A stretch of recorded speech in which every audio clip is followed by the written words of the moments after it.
ಖಂಡಿಸಿ coaching mafia ಎನ್ಟಿಎಗೆ ಧಿಕ್ಕಾರ ಎನ್ಟಿಎಯನ್ನು ರದ್ದುಗೊಳಿಸಿ ಧರ್ಮದ ಪ್ರಧಾನಿ ಕೂಡಲೇ ರಾಜೀನಾಮೆ ನೀಡಬೇಕು ಯುಜಿ ಹಗರಣನ ಖಂಡಿಸಿ ಪ್ರತಿಭಟನೆ ಮಾಡ್ತಾ ಇದೀವಿ. ಈಗಾಗಲೇ 3 ಬಾರಿ 2022, 2024 ಮತ್ತೆ ಈ ಸರ್ತಿ 2026 3 ಬಾರಿ ಕೂಡ ಪೇಪರ್ ಲೀಕ್ ಆಗಿ 20-25 ಲಕ್ಷ ವಿದ್ಯಾರ್ಥಿಗಳ ಭವಿಷ್ಯನ ಇವತ್ತು ಅತಂತ್ರಕ್ಕೆ ತಳ್ಳಿದೆ.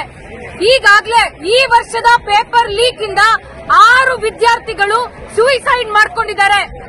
ಇದು ನಿಜವಾಗ್ಲೂ ಸೂಯಿಸೈಡ್ ಅಂತ ಕೇಳಿದ್ರೆ ಖಂಡಿತ ಅಲ್ಲ. ಇದು ಕೇಂದ್ರ ಸರ್ಕಾರ ಯೋಜಿತವಾಗಿ ಸಿಸ್ಟಮ್ಯಾಟಿಕ್ ಆಗಿ ಬಡ ವಿದ್ಯಾರ್ಥಿಗಳನ್ನ ಕೊಲ್ತಾ ಇದೆ. ಈ NEET exam in it self is a corrupted exam. NTA ಮೂಲಕ, ಪ್ರೈವೇಟ್ ಏಜೆನ್ಸಿ ಮೂಲಕ ಮೆರಿಟೋರಿಯಸ್ ಸ್ಟೂಡೆಂಟ್ಸ್ ಅನ್ನ ಶಿಕ್ಷಣದಿಂದಾನೇ ಹೊರಗಡೆ ಹಾಕೋದಿಕ್ಕೆ ಈ ಒಂದು ಎಕ್ಸಾಮ್ ಅನ್ನ ಶುರು ಮಾಡಿದ್ದಾರೆ. ಈ ಎಕ್ಸಾಮ್ ಕೋಚಿಂಗ್ ಮಾಫಿಯಾಗೆ ಎಡೆ ಮಾಡಿಕೊಟ್ಟಿದೆ. ಈವರೆಗೂ ಕೂಡ ಏನು ಸ್ಟೇಟ್ ಲೆವೆಲ್ ಅಲ್ಲಿ ಎಂಟ್ರೆನ್ಸ್ ಎಕ್ಸಾಮ್ ನಡೀತಾ ಇತ್ತು, ಅದು ಎಂಜಿನಿಯರಿಂಗ್ ಮೆಡಿಕಲ್ಗಾಗ್ಲಿ ಒಂದು ಮಟ್ಟದಲ್ಲಿ ಶಿಸ್ತು ಕಾಪಾಡ್ತಾ ಇತ್ತು. ಏನೇ ಅನಾಮಲಿ ಬಂದ್ರೆ ನಮ್ಮ ರೆಸ್ಪೆಕ್ಟಿವ್ ಸ್ಟೇಟ್ ಗವರ್ಮೆಂಟ್ ನಾವು ಪ್ರಶ್ನೆ ಕೇಳಿ ನಾವು ಸೊಲ್ಯೂಷನ್ಸ್ ಅನ್ನು ಪಡ್ಕೊಬಹುದಿತ್ತು. ಈಗ ಇಂಥದ್ ಯಾವುದೇ ಸ್ಕ್ಯಾಮ್ ಆದ್ರೂ, ಎಕ್ಸಾಮ್ ಸ್ಕ್ಯಾಮ್ ಆದ್ರೆ ಅಲ್ಲಿ ಡೆಲ್ಲಿಯಲ್ಲಿ ಕೂತಿರೋರ ಹತ್ರ ನಾವ್ ಇಲ್ಲಿ ನಿಂತು ಪ್ರತಿಭಟನೆ ಮಾಡುವಾಗಿದೆ. ಯಾರೂ ಇದ್ರ ಬಗ್ಗೆ ಗಮನ ಹರಿಸ್ತಾ ಇಲ್ಲ. ಇಡೀ ದೇಶದಾದ್ಯಂತ ಈಗಾಗಲೇ ಸಾವಿರಾರು ಸಂಖ್ಯೆಯಲ್ಲಿ ಪ್ರತಿಭಟನೆಗಳು ನಡೆದಿದೆ. ಪುಟ್ಟ ಮಕ್ಕಳಿಂದ ವಯಸ್ಸಾದವರವರೆಗೂ ಕೂಡ ಈ ಪ್ರತಿಭಟನೆಗಳಲ್ಲಿ ಭಾಗವಹಿಸ್ತಾ ಇದ್ದಾರೆ. Medical exam, medical education system ಏನಿದೆ, ಇದು ಇಡೀ ಸೊಸೈಟಿನ ನಿಲ್ಲಿಸೋ ಅಂತ ಒಂದು ಎಕ್ಸಾಮ್. ಅದು ಅಲ್ಲಿ ಯಾರು ಕಲಿಯೋದಿಕ್ ಹೋಗ್ತಾರೆ, ನಿಜವಾಗ್ಲೂ ಸೊಸೈಟಿನ ಸರ್ವ್ ಮಾಡಬೇಕು, ನೋಬಲ್ ಪ್ರೊಫೆಷನ್ ಅಂತ ಹೇಳಿ ಹೋಗ್ತಾರೆ. ಇವತ್ತು ಅಂತ ಎಕ್ಸಾಮ್ ಅನ್ನ ನಮ್ಮ ರಾಜ್ಯ ಸರ್ಕಾರ ಆಗ್ಲಿ ಅಥವಾ ಕೇಂದ್ರ ಸರ್ಕಾರ ಮುಖ್ಯವಾಗಿ ಕಂಪ್ಲೀಟ್ಲಿ ಪ್ರೈವೇಟೈಸ್ ಮಾಡೋದಕ್ಕೆ ಹೊರಟಿದೆ. ಇದನ್ನ ವಿರೋಧಿಸ್ತಾ ಈ ನೀಟ್ ಯುಜಿ ಹಗರಣನ ಖಂಡಿಸಿ ಇವತ್ತು ಪ್ರತಿಭಟನೆ ನಡೀತಾ ಇದೆ. ಎಐಡಿಎಸ್ಒ 3 ಡಿಮಾಂಡ್ಗಳನ್ನ ಮಾಡ್ತಾ ಇದೆ. ಮೊದಲನೇದು, ಈ ನ್ಯಾಷನಲ್ ಟೆಸ್ಟಿಂಗ್ ಏಜೆನ್ಸಿ ಎನ್ಟಿಎ ಏನಿದೆ ಇದು ರದ್ದಾಗಬೇಕು ಅಂತ ಹೇಳಿ. ಎರಡನೇದು, ಈ ಎಂಟೈರ್ ಮಾಲ್ ಪ್ರಾಕ್ಟೀಸ್ ನಡೆದಿರೋದ್ರಲ್ಲಿ ಯಾರ್ದೆಲ್ಲ ರೋಲ್ ಇದೆ ಅವ್ರಿಗೆಲ್ಲರಿಗೂ ಶಿಸ್ತು ಕ್ರಮದಿಂದ ಕಠಿಣವಾದ ಶಿಕ್ಷೆಗಳನ್ನ ಕೊಡಬೇಕು ಅಂತ ಹೇಳಿ. ಮೂರನೇದಾಗಿ, ನಮ್ಮ ಎಜುಕೇಶನ್ ಮಿನಿಸ್ಟರ್ ಯಾರಿದ್ದಾರೆ ಸೆಂಟ್ರಲ್ ಗವರ್ಮೆಂಟ್ ನಲ್ಲಿ, ಧರ್ಮೇಂದ್ರ ಪ್ರಧಾನ್, ಅವರನ್ನ ರಿಸೈನ್ ಮಾಡಿ ಕಳಿಸಬೇಕು ಅಂತ ಹೇಳಿ. ಇದ್ರ ಜೊತೆಗೆ ಇಡೀ ಎಜುಕೇಶನ್ ಸಿಸ್ಟಮ್ ಅನ್ನ ಫಂಡಮೆಂಟಲಿ ಬದಲಾಗೋ ನಿಟ್ಟಿನಲ್ಲಿ ಇವತ್ತು ಸ್ಟೂಡೆಂಟ್ಸ್, ಯೂತ್ ಯುನೈಟ್ ಆಗಬೇಕು, ಜನಗಳು ಯುನೈಟ್ ಆಗಬೇಕು. ಇದು ಒಬ್ಬ ಪ್ರಧಾನ ಹೋಗೋದ್ರಿಂದ ಈ ಸಿಸ್ಟಮ್ ಬದಲಾಗಲ್ಲ. ಇಡೀ ಎಜುಕೇಶನ್ ಸಿಸ್ಟಮ್ ಬದಲಾಗಬೇಕಂದ್ರೆ ಇಂತಹ ಹೋರಾಟಗಳು ಭುಗಿಲೇಳಬೇಕು. ನಮ್ಮಂತ ವಿದ್ಯಾರ್ಥಿಗಳು ಇದರಲ್ಲಿ ಆಕ್ಟಿವ್ ಆಗಿ ಪಾರ್ಟಿಸಿಪೇಟ್ ಮಾಡಬೇಕು ಅಂತ ಹೇಳಿ ಎಐಡಿಎಸ್ಒ ಇಂದ ಕರೆ ಕೊಡ್ತಾ ಇದ್ದೀವಿ. Transport the question paper and they have banned the telegram. So they are taking some measures. How do you think these measures will help in preventing exam? Actually, measures using helicopters or more measures using something under marine drive, this is not going to help, because paper which are supposed to be leaked would have been leaked already by now. In the previous exam, when May 3rd, 2026 NEET exam was conducted, it was leaked before 9 days. It did not happen after the exam or on the date of exam. It happened 9 days before. So all these measures are of no help. So government very well knows, the tuition mafia very well knows who should be haunted and how the paper should be collected. All these multi-layered security system which NTA poses that it has is a fake thing. It is all flawed statements but given by the agency itself. What's the demand of the central government? One demand that we would like to raise is immediately Dharmendra Pradhan must resign his position and our PM Narendra Modi must take entire responsibility and see to it that the fair and evaluated exams will happen this time. I am Apurva from AIDSO Students Organization. ಆಗ್ತಾ ಇತ್ತು ನೀವು sir ಈಗ NEET exam NTA ಮಾಡಿದ್ರೆ NTA ಎಲ್ಲ exams ಕೈಗೊಂಡಿದೆ ನೀವು ಒಂದೇ ಅಲ್ಲ ನೀಟ್ ಅಲ್ಲ ಪ್ರತಿಯೊಂದು ಡಿಪಾರ್ಟ್ಮೆಂಟ್ಗೂ NTA ಎಕ್ಸಾಮ್ ಕೈಗೊಂಡಿದೆ ಪ್ರತಿಯೊಂದು ದೋಷ ಎಲ್ಲಾ ಎಕ್ಸಾಮ್ಸ್ ಗಳಲ್ಲೂ ಸರ್ ಕಳೆದ ಬಾರಿಯಿಂದ ನಾವು ಗಮನಿಸ್ತಾ ಇದ್ದೀವಿ ಯಂಗ್ಸ್ಟರ್ಸ್ ಕೂಡ ಬೀದಿಯಲ್ಲಿ ನಿಂತಿದ್ದಾರೆ. ನೆಟ್ ಎಕ್ಸಾಮ್ ಕೂಡ ಸ್ಕ್ಯಾಮ್ ಆಯಿತು. NTA ಯಾವ ಹೆಸರಿಂದ ಬಂತು? ನಾವು ಫೇರ್ ಎಕ್ಸಾಮ್ಸ್ ಅನ್ನ ಕಂಡಕ್ಟ್ ಮಾಡ್ತೀವಿ, ನಮ್ಮಲ್ಲಿ ಮಲ್ಟಿ ಲೇಯರ್ ಸೆಕ್ಯೂರಿಟಿ ಸಿಸ್ಟಮ್ ಇದೆ ಅಂತ ಹೇಳಿ ಏನ್ ಬಂತು ಅದು ಅಪ್ಪಟ ಸುಳ್ಳು ಅನ್ನೋದು ಈಗಾಗಲೇ ರುಜು ಆಗ್ಬಿಟ್ಟಿದೆ. 2022, 2024, ಈಗ 2026ನಲ್ಲಿ ನೀಟ್ ಎಕ್ಸಾಮೇ ಲೀಕ್ ಆಗಿದೆ. ಇನ್ನು ಉಳಿದಿರೋ ಇದೇ ತರದ್ದು ಎಂಪ್ಲಾಯ್ಮೆಂಟ್ಗೋಸ್ಕರ ಎಷ್ಟೇ ಸಾವಿರಾರು ಯಂಗ್ಸ್ಟರ್ಸ್ ಬರೀತಾ ಇದ್ದಾರೆ, ಲಕ್ಷಾಂತರ ಯಂಗ್ಸ್ಟರ್ಸ್ ಬರೀತಾ ಇದ್ದಾರೆ. ಆ ಎಕ್ಸಾಮು ಕೂಡ ಈಗಾಗಲೇ ಲೀಕ್ ಆಗಿದೆ. ಅದಕ್ಕೆ ಅವ್ರುಗಳು ಕೂಡ ಪ್ರತಿಭಟನೆಗಳನ್ನ ಮಾಡ್ತಾ ಇದ್ದಾರೆ. ಈ NTA ಒಂದು ಪ್ರೈವೇಟ್ ಏಜೆನ್ಸಿ ಸರ್. ಇದನ್ನ ಮೊದಲು ನಮ್ಮ ದೇಶದಲ್ಲಿ ರೈತರು 1,20,000 ಜನ ಆತ್ಮಹತ್ಯೆ ಮಾಡ್ಕೊಂಡಿದ್ದಾರೆ. ನಾವೆಲ್ಲ ಚಿಕ್ಕೋರಿದ್ದಾಗ ಆತ್ಮಹತ್ಯೆ ಅಂತ ಮಾತಾಡಿದ್ರೆ ಅದು ರೈತರ ಆತ್ಮಹತ್ಯೆ ಬಗ್ಗೆ ಮಾತಾಡ್ತಿದ್ವಿ. ಆದ್ರೆ ಬಹಳ ನೋವಿಂದ ಹೇಳ್ತಾ ಇದ್ದೀನಿ, ಲಾಸ್ಟ್ 10 ವರ್ಷದಲ್ಲಿ ರೈತರ ಆತ್ಮಹತ್ಯೆಗಿಂತ ವಿದ್ಯಾರ್ಥಿ ಆತ್ಮಹತ್ಯೆಗಳು ಜಾಸ್ತಿ ಆಗಿವೆ.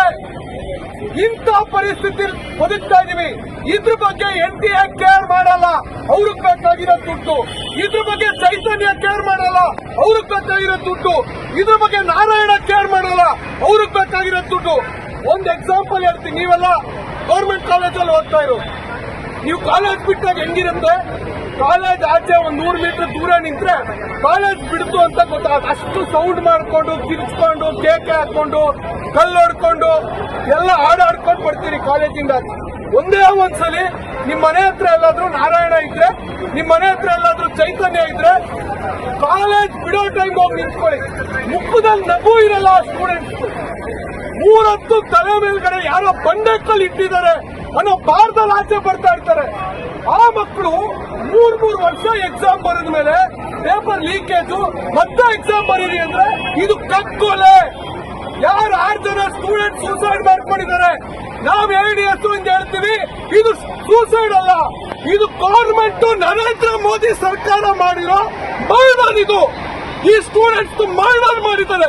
ಅವ್ರ ರಕ್ತದ ಮೇಲೆ ನಾರಾಯಣ ನಡೀತಾ ಇದೆ, ಅವ್ರ ರಕ್ತದ ಮೇಲೆ ಚೈತನ್ಯ ನಡೀತಾ ಇದೆ, ಅವ್ರ ರಕ್ತದ ಮೇಲೆ ಕೋಚಿಂಗ್ ಇಂಡಸ್ಟ್ರಿ ನಡೀತಾ ಇದೆ.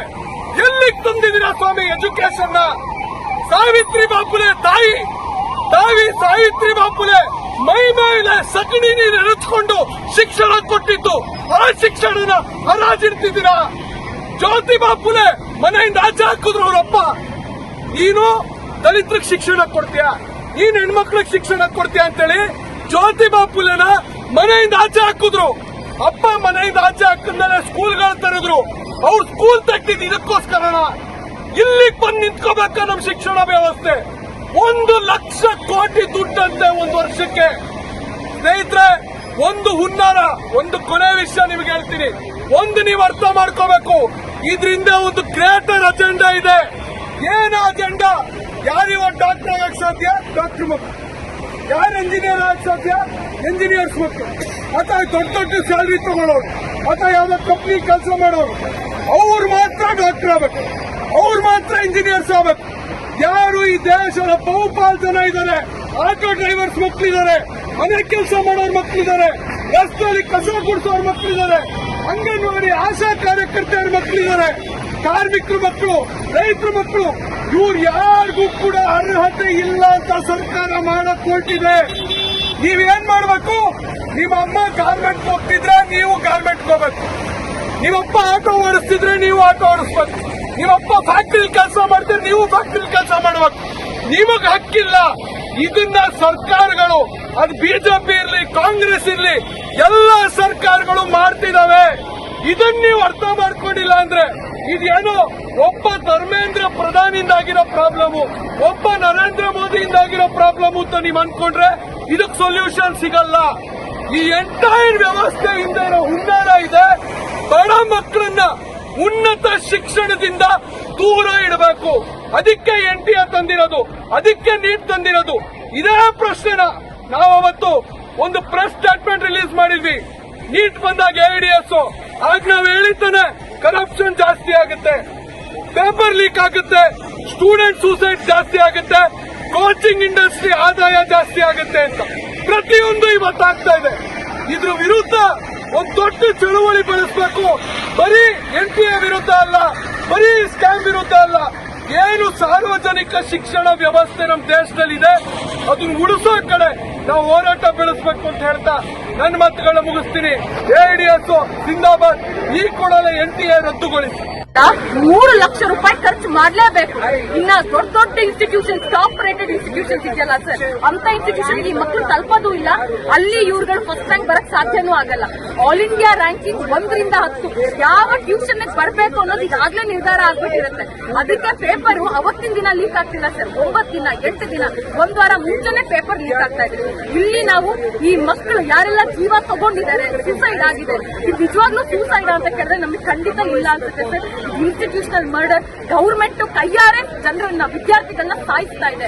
ಅಷ್ಟು ಭಯ, ಫ್ರಸ್ಟ್ರೇಷನ್, ಇಷ್ಟು ಡಿಪ್ರೆಷನ್ ತಳ್ತಾ ಇದೆ. 2 ವರ್ಷ 3 ವರ್ಷ ಕಷ್ಟಪಟ್ಟು ಅವರು ಕನ್ಸನ್ ಕಟ್ಟು ಎಕ್ಸಾಮ್ ನ ಬರ್ದಿರ್ತಾರೆ. ಮತ್ತೊಮ್ಮೆ ಬರೀರಿ ಅಂದ್ರೆ ಅದು ಎಕ್ಸ್ಟ್ರೀಮ್ ಪ್ರೆಷರ್. ಇದು ಅವ್ರ ಇಡೀ ಫ್ಯೂಚರ್ ಕತ್ಲೆ ಕಾಣುತ್ತೆ ಸರ್. ಇದನ್ನ ಸ್ಟಾಪ್ ಮಾಡಬೇಕು ಅಂದ್ರೆ ಸರ್ ನಮಗನ್ಸುತ್ತೆ ಈ ನೀಟ್ ಎಕ್ಸಾಮ್ ಅನ್ನೇ ಸ್ಕ್ರಾಪ್ ಮಾಡಿ, ನ್ಯಾಷನಲ್ ಲೆವೆಲ್ ಎಕ್ಸಾಮ್ ನ ಸ್ಕ್ರಾಪ್ ಮಾಡಿ, ರಾಜ್ಯ ಮಟ್ಟದಲ್ಲಿ ಏನು CET ಎಕ್ಸಾಮ್ ನಡೀತಾ ಇತ್ತು ಅದೇ ಕಂಟಿನ್ಯೂ ಆಗಬೇಕು. ಆಗ ಸ್ಟೇಟ್ ಗವರ್ಮೆಂಟ್ ಗೆ ನೇರವಾದ ಸ್ಟೇಟಿನ ಪರ್ಸನ್ಸ್ ಕೇಳೋದಕ್ಕೆ ಒಂದು ಅವಕಾಶ ಆದ್ರೂ ಇರುತ್ತೆ ಹೆಚ್ಚು ಕಡಿಮೆಗಳಾದಾಗ. ಪ್ರಧಾನಮಂತ್ರಿ ಮೋದಿ ಅವರು ಮತ್ತು ಎಜುಕೇಶನ್ ಮಿನಿಸ್ಟರ್ ಧರ್ಮೇಂದ್ರ ಪ್ರಧಾನ್ ಅವರು ಈಗ ಇದೇನು ಅನ್ಯಾಯ ಆಗ್ತದೆ ನೀಟ್ ಎಕ್ಸಾಮ್ ನಿಂದ ಪ್ರತಿಯೊಬ್ಬ ವಿದ್ಯಾರ್ಥಿಗೂ ಅನ್ಯಾಯ ಆಗ್ತದೆ, ಇದರಿಂದ ಟೈಮ್ಲೆಸ್ ಆಗ್ತದೆ. ಎಷ್ಟೋ ಜನ ಡೆತ್ ನೋಟ್ ಬರೆದಿಟ್ಟು ತೀರ್ಕೊಂಡಿದ್ದಾರೆ. ಇದ್ರ ಬಗ್ಗೆ ಸರಿಯಾದ ನ್ಯಾಯವನ್ನು ಕೊಡಬೇಕಂತ ನಮ್ಮ PT ನ್ಯೂಸ್ ಕಳಕಳಿಂದ ಬೇಡಿಕೊಳ್ತಾ ಇದ್ದೀವಿ. ನೋಡಿದಲ್ಲ ಸ್ನೇಹಿತರೆ, ಇದಾಗಿತ್ತು ಇವತ್ತಿನ ವಿಶೇಷ. ಈಗ ನಮ್ಮ GTD ನ್ಯೂಸ್ ನಾನು ನಿಮಗೆ ಅಥವಾ ನಿಮ್ಮ ಗ್ರಾಮಗಳಿಗೆ, ನಿಮ್ಮ ಪಕ್ಕದ ಮನೆ ಅಥವಾ ಯಾವುದೇ ಸುದ್ದಿಗಳಾಗಿರ್ಬೋದು ನಮಗೆ ತಲುಪಿಸಿ. ದಯವಿಟ್ಟು ಅದಕ್ಕೆ ನಿಮ್ಮ ಸಮಸ್ಯೆಗಳಿಗೆ ನ್ಯಾಯ ಕೊಡುವಂಥ ವ್ಯವಸ್ಥೆ ಅಥವಾ ನಾವು ಪರಿಹಾರವನ್ನು ಹುಡುಕ್ತೀವಿ, ಕಂಡುಹಿಡಿತೀವಿ ಮತ್ತು ನಿಮಗೆ ಸಮಸ್ಯೆಗಳಿಗೆ ಅತಿ ಬೇಗದಲ್ಲಿ ಪರಿಹಾರ ಕೊಡೋಕ್ಕೆ ನಾವು ವ್ಯವಸ್ಥೆ ಮಾಡಿಕೊಡ್ತಾ ಇದ್ದೀವಿ. ದಯವಿಟ್ಟು ನಮ್ಮ ಚಾನಲನ್ನು ಸಬ್ಸ್ಕ್ರೈಬ್ ಮಾಡಿ, ಲೈಕ್ ಮಾಡಿ, ಶೇರ್ ಮಾಡಿ.